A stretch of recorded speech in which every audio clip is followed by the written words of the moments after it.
Baruch Hashem, it is day number 332 of our daily study of Rambam, Sefer HaMitzvos. In the 3 chapters a day study track of Mishnah Torah, we're continuing in Hilchas Eivel, the laws of mourning, chapters 3, 4, and 5. We have one mitzvah today, negative commandment 168, the prohibition against a Kohen Gadol, a high priest, from defiling himself with contact with a corpse, even in the case of a next of kin funeral. Why are we saying this here? Because if you remember, yesterday's mitzvah was the positive commandment, positive 37, that a kohen, a regular kohen, a kohen hedyot, not a kohen gadol, should defile himself. Normally, he's not allowed to defile himself to the dead, but in a next of kin funeral, God forbid, if that should be a situation that he's in, he must defile himself. That's the regular kohen. That was yesterday. But today is the kohen gadol.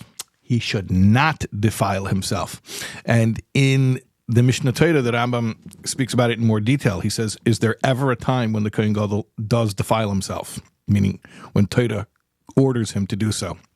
And the answer is yes, only one case.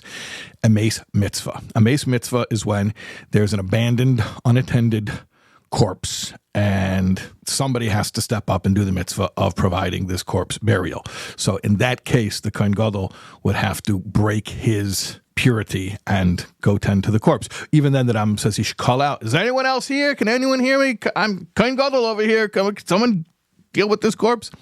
Another interesting scenario that Rambam talks about in Mishnah Torah is, let's say, it almost sounds like the setup for a joke. A Kohen Gadol and a Nazir are walking down the road. Okay, remember the Nazir from way back in Sefer when we're learning about different vows, and we learned about the Nazarite Vow, and a person takes a vow for a minimum of 30 days, refraining from haircuts, any grape products, and here's the pertinent part, exposing himself to impurity from the dead.